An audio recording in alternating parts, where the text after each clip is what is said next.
আমি চৈতালি C3-তে সবাইকে স্বাগত। আজকের রেসিপি টমেটো গাজরের পরোটা। এই আমি 3টে টমেটো নিয়েছি আর টমেটোগুলোকে একটু টুকরো করে নিয়েছি, কারণ এগুলো সেদ্ধ করব, সেদ্ধ করতে সুবিধা হবে এবং তাড়াতাড়ি হবে। আর নিয়েছি গাজরগুলোকে আমি গ্রেট করে নেব। আগে আমি সেদ্ধটা বসিয়ে দিই। গ্যাসে কড়া বসিয়ে দিয়েছি, সামান্য জল দিয়েছি। এবার এর মধ্যে আমি এই টমেটোগুলো দিয়ে দিচ্ছি। টমেটোগুলো সেদ্ধ হয়ে যাবে। আমি এতে একটু হালকা করে নুন ছড়িয়ে দিচ্ছি, অল্প দিয়ে এই দিয়ে দিলাম। টমেটোটা সেদ্ধ হয়ে যায়। এরপর আমি এই গাজরটাকে গ্রেট করে নেব।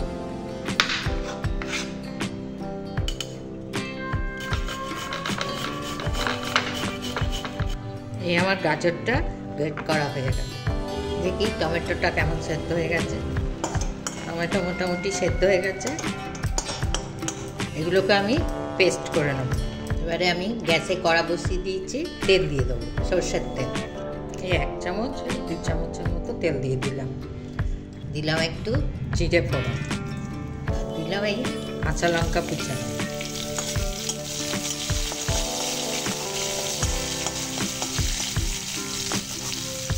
দিলাম এই গ্রেট করা গাজরটা, দিয়ে এটাকে ভাজা ভাজা করে নেব।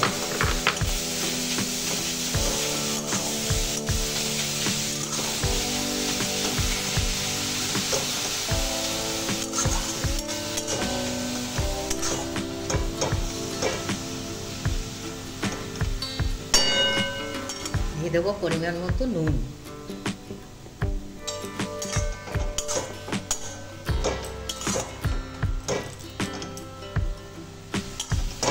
ভাজা ভাজা হয়ে গেছে। এখানে আমি দিয়ে দেবো একটু ধনেপাতা। এটাকে ভাজা ভাজা করে নামিয়ে রাখবো।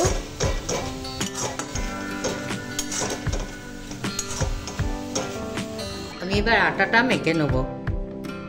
এই 1 বাটি আটা নিলাম, এই 2 বাটি নিলাম, 3 বাটির মতো আটা দিলাম, একটু পরিমাণ মতো নুন। নুনটা মিশিয়ে নিয়ে এতে দেবো একটু তেল।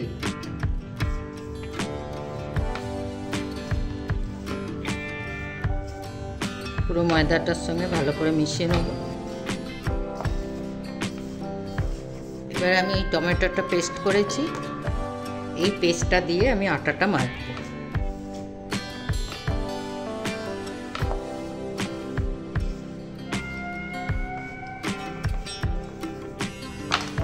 সুন্দর মাখা হয়ে গেছে। এর থেকে আমি লেচি করে নেব।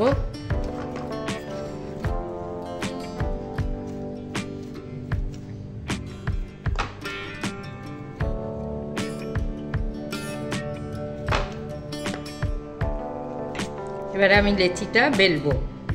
আমি একটু শুকনো ময়দা দিয়েই বেলছি। বেশ বড় করেই বেলে নেব।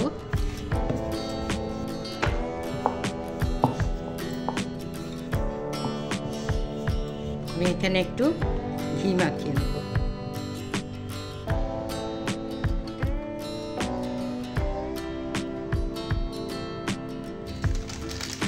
নিয়ে একটু চিলি ফ্লেক্স ছড়িয়ে দেবো। নিয়ে যে গাজরের ভাজাটা করলাম সেইটা এখানে সব থেকে ছড়িয়ে লাগিয়ে দেবো। নিয়ে এই পাশ থেকে এটা মুড়ে দেবো, পাশ থেকেও এটা মুড়ে দেবো।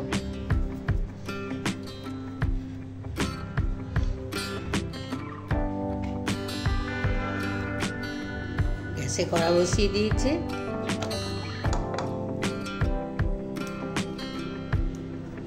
প্রথমে আগে শুকনো একটু পিট করে ভেজে নেব, তারপরে সাদা তেল দিয়ে ভাজবো।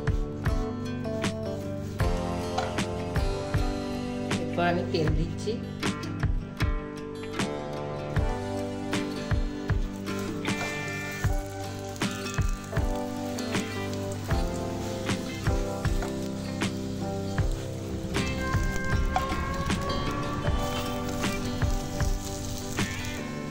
এটা যে কোনো আচার বা সস দিয়েও খাওয়া হয়ে যায়, তরকারি লাগেই না বললে চলে। তো আমি এই পরোটার সঙ্গে ঘুগনি করেছি, কাবলি ছোলার ঘুগনি। আমি ঘুগনি আর পরোটা সার্ভ করব। এইভাবে তোমরা সবাই করো, খুবই ভালো হবে। তারপর আমাকে জানিও। সবাই ভালো থেকো। আবার আসছি নতুন কোনো রান্না নিয়ে।